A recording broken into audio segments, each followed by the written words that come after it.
Hi everyone, welcome to BullCaster, a talk show for all crypto bulls. Here we are to discuss the most exciting industry topics with the best industry experts, influencers, and remarkable personalities. I'm Constantin Kogan, co-founder of BullPerks. We're excited to welcome our guest today, meet Temujin Louie, who's director of marketing OneChain. Hi Temujin. Hi, Constantin. Nice to be here. Thanks for the invite. I'm looking forward to it. Likewise, thank you for being here. And before we jump into the topic, tell us a little bit about your journey. How did you get to crypto, and maybe a few words about OneChain? Sure. Hopefully, I won't go totally off track, but my journey started several years ago when I was a grad student at the London School of Economics in London. So probably around 2012, 2013. And at the time, I was slightly obsessed with this book called The Three Dimensions of Power by Stephen Lukes. And it was really just about, different ways you could think about power. And I was thinking about how I wanted to write my thesis on this topic, but I didn't really have a thing to bind it all together. And I remember really clearly, like I was out jogging one day and listening to this silly podcast, and they just kind of mentioned Bitcoin in passing. And in hindsight, everything they said was totally wrong. But just kind of having the word just sparked something internally. I had this epiphany, Bitcoin really had the power to impact all the incumbent power structures of society. And I was basically hooked. And then, from there, graduated, went to China for about 10 years. And I was in China during the ICO boom. And I'm sure, as you recall, a lot of those ICOs were Asia based. So I kind of got pulled into blockchain full time around that time and have been in blockchain ever since. I've worked for like a few different blockchain companies, kind of from different angles. So I feel like I have a pretty good perspective. I had the true startups. I've also worked with some more traditional firms, who are more like playing blockchain. And then now I've landed at OneChain, which is where I am now. Very happy there. It's a great project. What we're really focused on at OneChain is blockchain interoperability. So I'm sure we'll talk about that a lot today. Yeah, so actually, my first question would be to you, like, what is the blockchain interoperability? Like, why is it crucial, and how, you at OneChain are solving this challenge? Sure. That's actually maybe a more interesting question than you intended, because you say like interoperability is crucial, but I would almost go one step further than that. I think it's almost escapable. If we are going to have any type of real blockchain adoption, interoperability has to be part of it. I like to think of it like right now we're in 2023's version of like local area networks before the internet. Whereas until that happened, you didn't really have much. You could do a few cool experiments, but you didn't have the world-changing impacts until the internet came along. And that's kind of what we're trying to unlock with interoperability. But it's a super complicated topic, as I'm sure you can imagine. Blockchains themselves have all sorts of different layers, and there's even more and more layers as you try to make them interoperable. Things like the blockchain itself, consensus, oracles. I'm not going to name them all, but there's a huge number.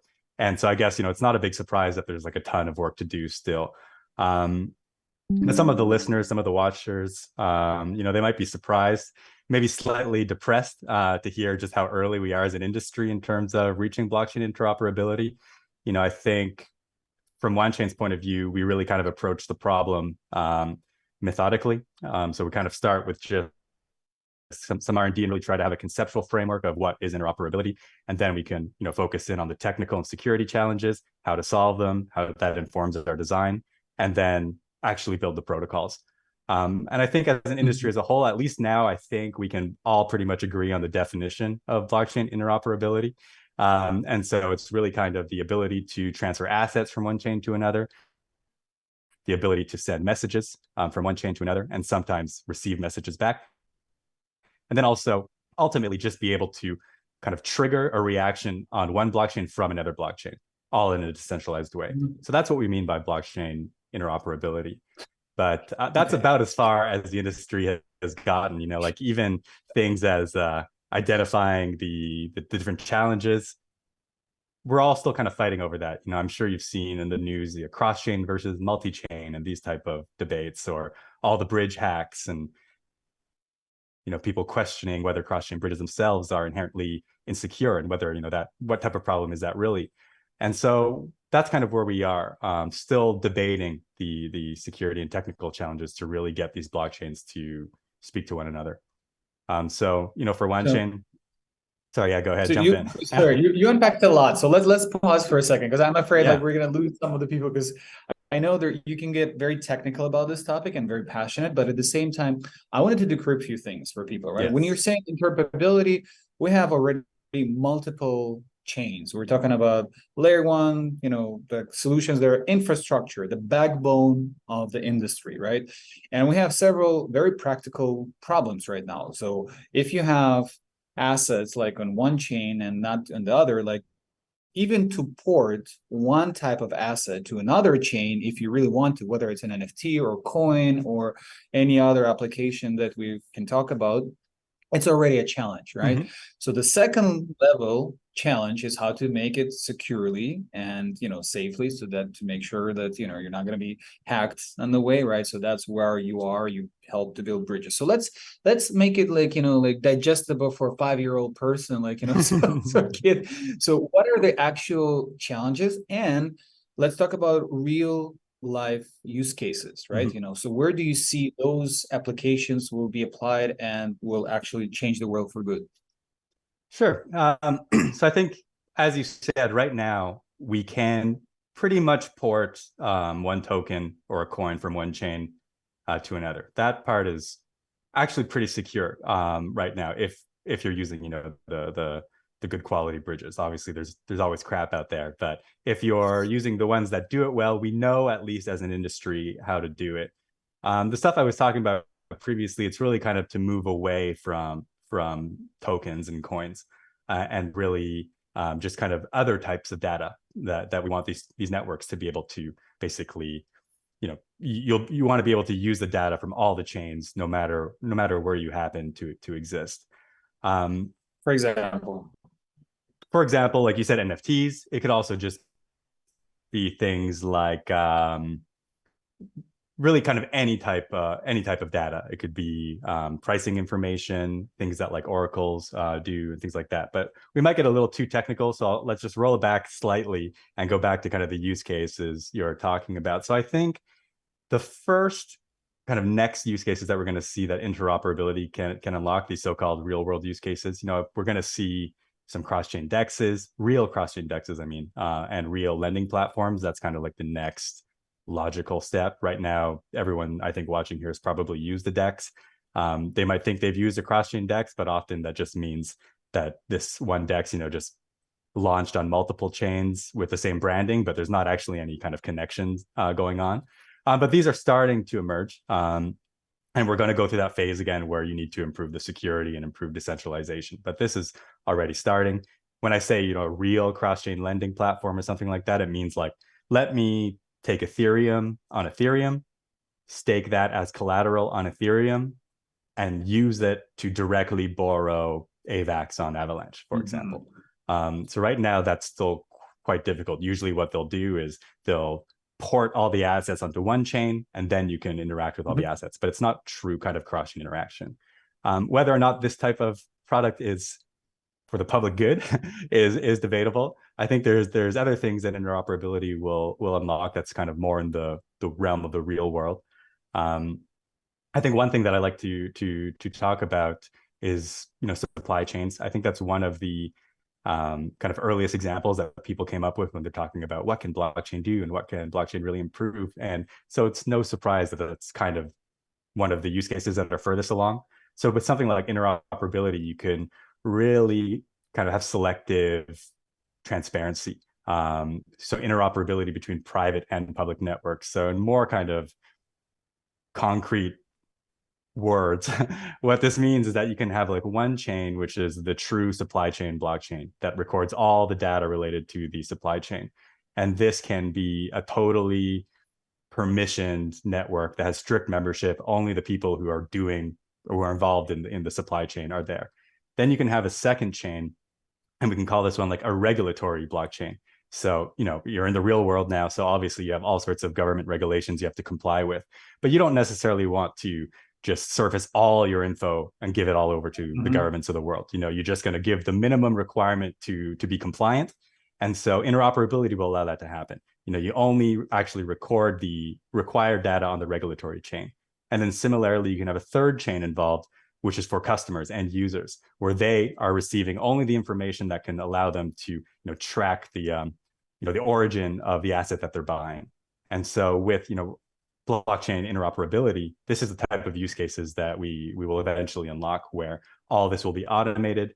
The specific type of information that is on the supply chain blockchain will just get recorded onto these other networks for the people who need to see them. And then you have kind of a far richer, more efficient system. Mm-hmm.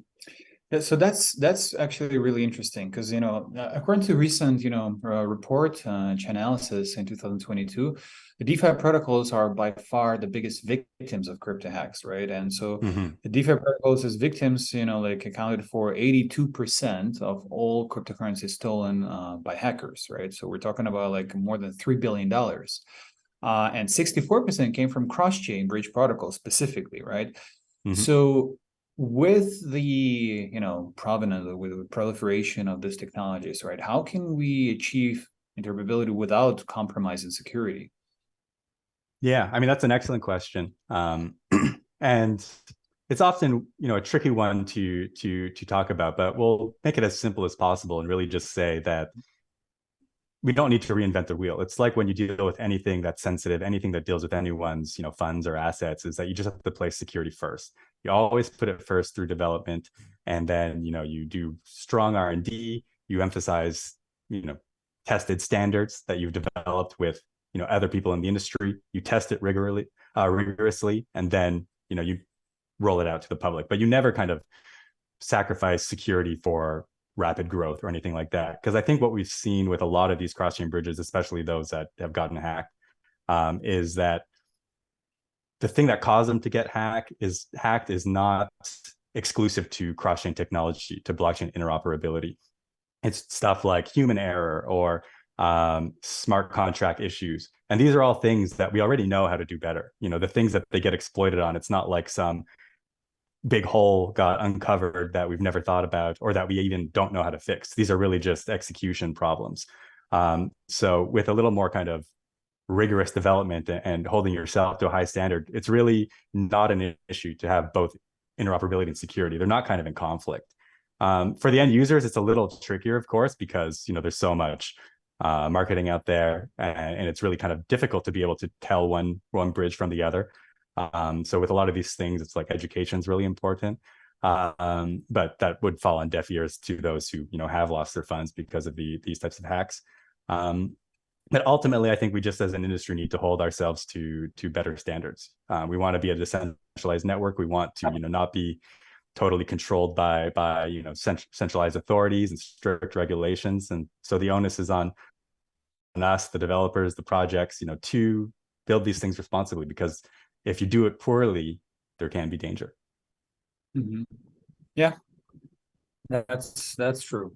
Now, one of the most profitable sectors in the industry is gaming, right? And it has exploded in popularity, with market size expected to reach like $435 billion by 2028. I mean, we participate in a lot of deals, and there's enough like cutting edge technology in this particular sector, right, that are craving for interoperability as well. So how can blockchain technology help bridge the gap between this siloed gaming experiences and ecosystems and enable a persistent digital identity across projects? Yeah, I think there's kind of two parts to that question. For one, the gaming side, I think, is really interesting because traditionally gaming's kind of been anti-interoperability in a way. If you're talking about like traditional gaming, I mean, I played my fair share of video games growing up, and it's exclusive hardware that plays exclusive games, and you're just kind of keeping everyone into your own walled garden, and that's kind of how the industry grew. And it created a lot of these kind of like a lot of the tribalism that we sometimes see in blockchain as well, where like, oh, my chain's better than your chain. There's a lot of this in gaming as well. So I think right now, at least in gaming, the interoperability is kind of going to be a case-by-case basis. Certainly, I think that it has the potential to add value to certain types of games, especially those that really want to make use of NFTs. I know I've seen a few experiments that are pretty cool, where there could be one item that is used in multiple different games, and the developers actually start with creating the item itself, so the item's made before the game. Then you have ownership of that NFT, that item, and then you can use it in multiple places. I know there's kind of one ecosystem called Zoo ecosystem in particular that I keep an eye on, because they really have this really great integration between NFTs and a variety of different games in their pipeline. But I think what this really hints at is that second part of the question that you mentioned, which is this persistent digital identity. I think that in that case, the need for interoperability is far more obvious, because I don't think anyone really wants a digital identity that's controlled by like a single centralized authority or centralized authority. And you also don't want it to be limited to a single chain, because that really kind of limits the real world applications, both in and out of gaming. I think, you might see eventually things like even your like certificates and diplomas and copyright and licenses, and these things can be turned into NFTs, but it's somewhat useless if it's only on Ethereum. You really need that to kind of exist and be persistent across all chains for it to have any type of value. So in that sense, the digital identity stuff I think is very interesting, and is going to be a big part of blockchain interoperability moving forward. 100%. Yeah, that's well. Before we jump into more questions, because I obviously want to ask you more, like we want to open up the floor to our community, right? To more questions, from the people. So I'll just pick several, and then we'll go from there, right? So we have Sawyer Lost from YouTube. He's asking, do you see the future of interconnected blockchains decentralized or centralized? Will agents or corporations be securing this interoperation? Otherwise, how would it be secured? Sure. Well, thanks for the question. I think that's great. I think it's good to be thinking about these issues. My personal opinion is that it's going to be both. Interoperability doesn't have to be only public to public. It can be oftentimes between private and public, and even private and private. You see this a lot in enterprise use cases, where the firm itself is not going to be totally into the idea of just exposing all of their their data to the world. And so things like interoperability combined with zero knowledge, I think is going to be a big part of this moving forward.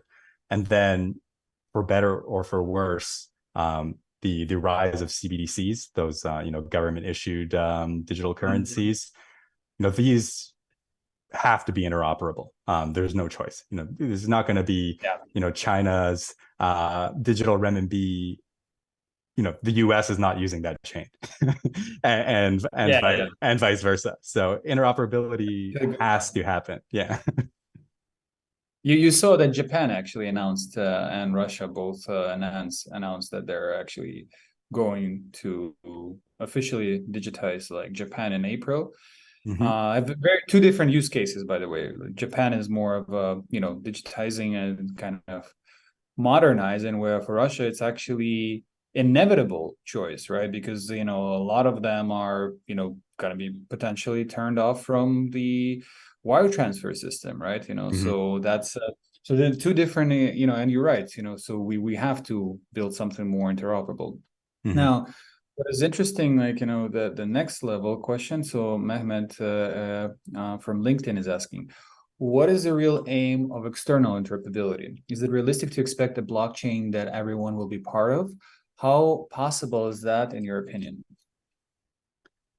Okay, I'm gonna slightly guess at the meaning of external interoperability based on the rest of the question, but I don't think it's very realistic to expect that everyone is going to use a single blockchain. So that's kind of why we need interoperability to begin with, because there's going to be different blockchains that service, that make different trade-offs in their design to serve different types of needs. And you still kind of want it to all operate as one kind of like wide area network of blockchains, or one meta network. So I think that's far more likely. And it also gives you a little more flexibility in terms of devising actual use cases. For instance, like I've mentioned a few times now, the kind of combination of permissioned and permissionless networks and still having those being interoperable. Things like this are simply not possible if you're trying to get everyone on one single blockchain.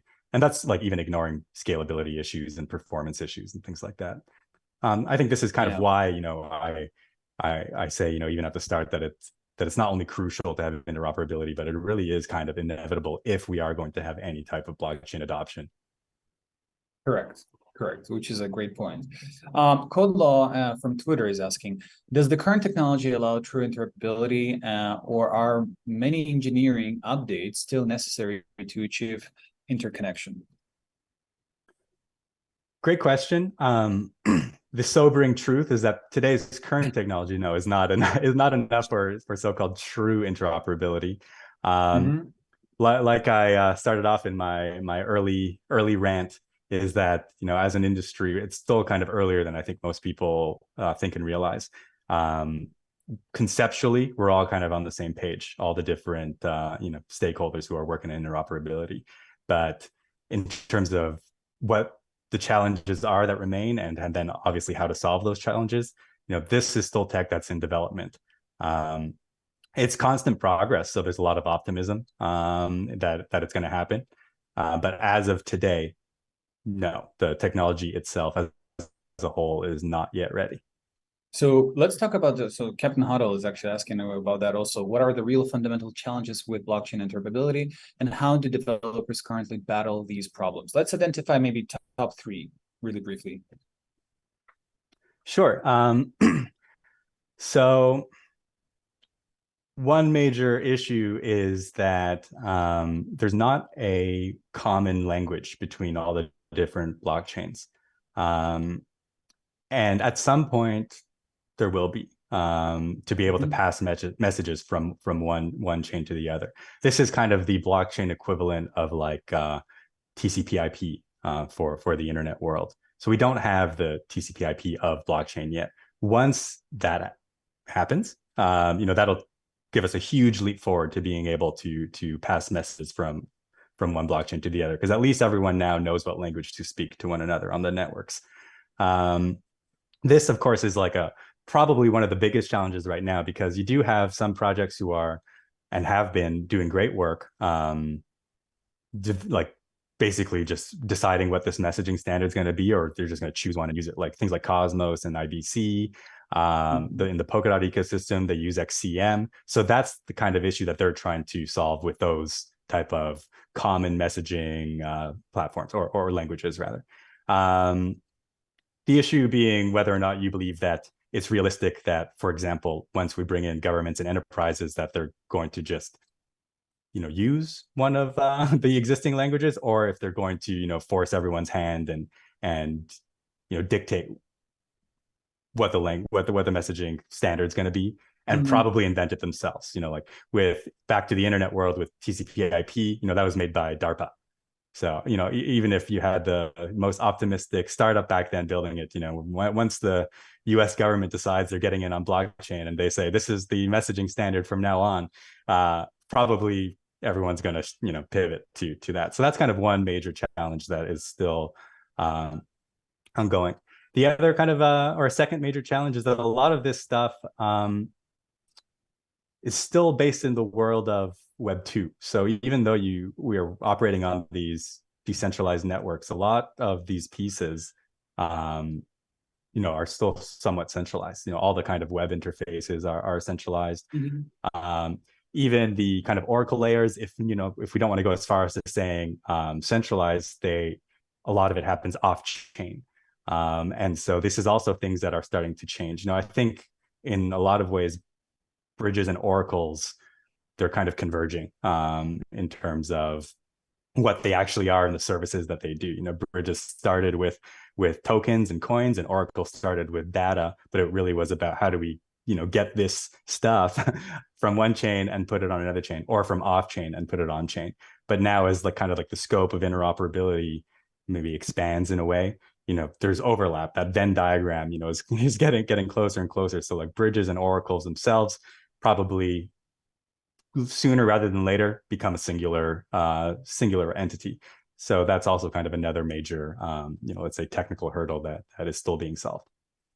Now, we have one practical question also, like Moxie from YouTube is asking, when should I expect my current avatar, maybe in Decentraland, to also work in the sandbox? Are these companies and other willing to accept and support interoperability? How would they benefit? Yeah. So we're entering the realm of business decisions at some point. So there is an element of that is up to the different platforms. That is not a technical issue. As of today, that is a issue that is solved. If the platforms wanted to take a NFT-based avatar from one chain and from another platform, for example, even one chain's own bridges can already do this. Take that NFT from one chain, bring it to another chain, and then it is now technically possible for someone on the second chain to use that NFT. The kind of missing link, though, is the kind of business decision. What is the advantage to these two platforms from using another platform's avatar? Personally, I think that's kind of a poor way to think about it, short-sighted. As with the things we just talked about with having kind of one persistent identity, that makes it very, very powerful. But so long as that avatar was issued by one of these platforms, it kind of creates a disincentive for another platform to kind of promote a competitor. Whereas, in that kind of gaming example, where if somehow we could get to the point where we start with the NFT, either the item or the avatar, and these are already kind of belonging to the person and not connected to an individual platform, then I think we have a far easier, a far more realistic path to really have different platforms and different chains use that avatar NFT in their own systems. Mm-hmm. But technically, no real issue right now. It's really just the business side. Correct. More about politics. I get it. Yes. Let's be very direct about it.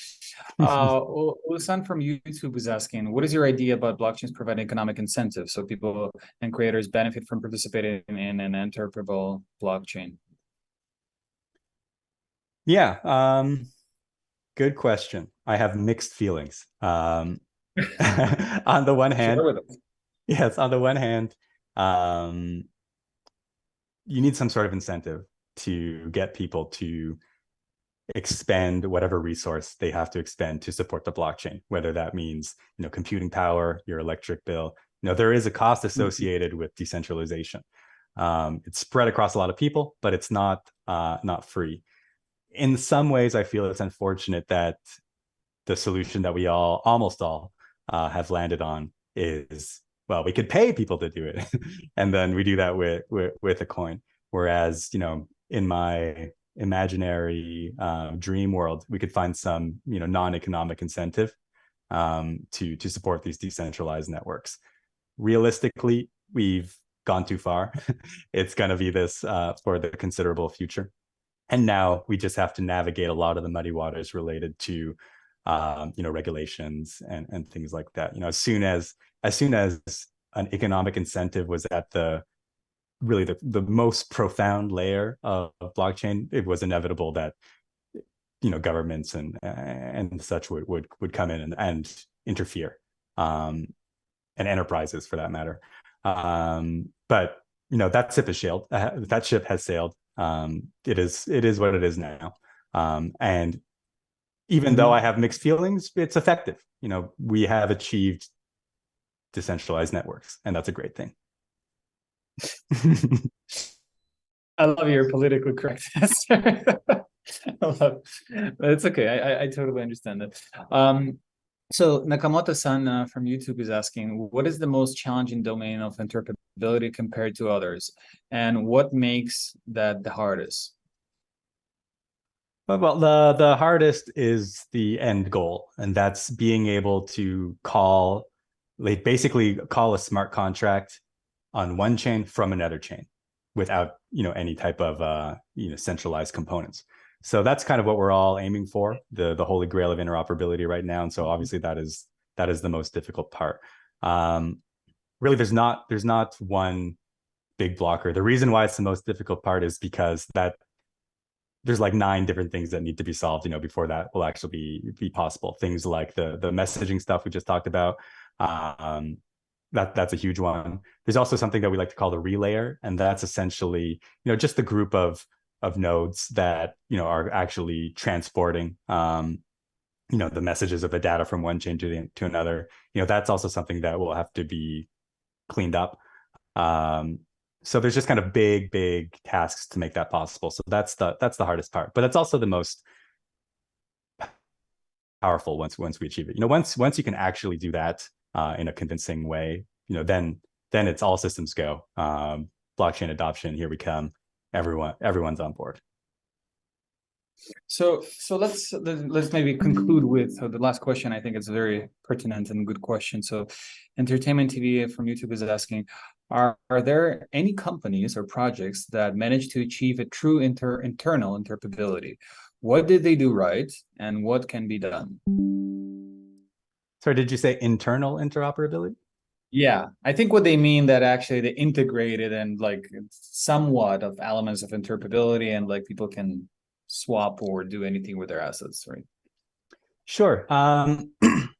So there's definitely really good projects out there. OneChain's obviously really good at this. Polkadot's really good at this. Cosmos is really good at this.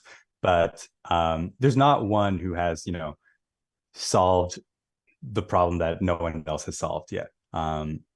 Even a lot of the stuff happens still on Ethereum. So Ethereum's kind of very, very, in cutting edge in terms of interoperability as well. But there's those, it's the popular players actually who are really at the forefront of interoperability. But like we've been talking about today, it's not been 100% achieved by anyone yet. And a lot of these things past the conceptual, they're still mostly in kind of experimental phases. So things like, Polkadot and their XCM, very cool. But it has also very clear limitations in terms of what it can do. So for example, Polkadot has pretty powerful interoperability so long as you're part of Polkadot. But, no matter what, there's going to be outside of Polkadot stuff. So even that's the stuff, that we're still working on. That's actually the part of the system that, OneChain specifically focuses on, whereas we're trying to bridge, very, very different types of networks. So, make XRPL talk to OneChain, talk to Polkadot, talk to Cardano, all different all different languages, all different types of consensus. And so like, even if you're doing really cool stuff in Polkadot or Cosmos, where within your own system, it's super cool, it didn't actually address the problem. So it's hard to say that like, oh, you've solved it. It's more like you slightly expanded the walled garden, which is cool in its own way. And there's learnings to be had, but that's kind of where we are at. Got it. So we're pretty early still, right? But yeah, we heard about your partnership with Ustar, right? I know that you will see the USDT and Nextflow service. That will be on Polkadot, right? And it is challenging to merge basically parity chains within, like even with EVM chains. That's number one, and not even talking about more exotic chains like, as you mentioned, Cardano, Tezos, and others, right? So totally get it, and exciting that you guys are doing. Really appreciate your knowledge and your wisdom. Thank you for everyone joining to BullCaster today. And we're gonna see you around 2 weeks exactly, right? So for at 4 p.m. UTC and 1 p.m. EST, live on YouTube, Twitter, LinkedIn, all different type of platforms where we go live, and hopefully we will see more news from OneChain, right? And we'll definitely look into partner with you guys, and looking forward for your success. Yeah, thanks very much. Thanks for having me here. It was great to talk about this type of stuff. So bring me back anytime. Likewise. Thank you so much. All right, thank you. Cheers. See ya.